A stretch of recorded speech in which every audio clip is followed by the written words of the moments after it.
I'm wanted by the Russian Federation, sentenced to 14 years in absentia for fighting in Ukraine. This is part 2 of many of my story of fighting in Ukraine, where I fired 0 shots, for the record.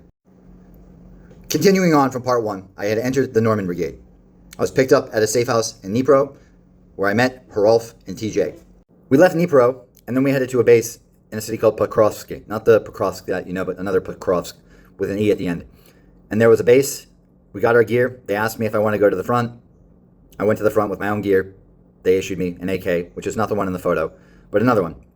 And we stayed at a safe house in Novovelysilka.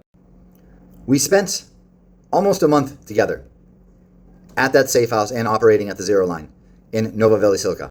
Our safe house was approximately 400 meters from the zero line, and the zero line had a standoff, as it was a static war at that point in May of 2022 in that sector. The standoff was between 1 and 2 kilometers were the nearest Russian positions. But once you moved forward from the zero line, that no man's land was an interesting place that I did not venture into. Herolf was a very interesting guy to work with. He had served in the French Foreign Legion, and he had fought previously prior to me arriving at the unit. He said he was in the 2nd Parachute Regiment, 2e Régiment, Légion étrangère, the elite French Foreign Legion unit. He was from Quebec. He was a francophone. He had a Quebecois accent, but he loved to use the word kurva. For a lot of the time, for the first 7 days, we were mostly in the safe house.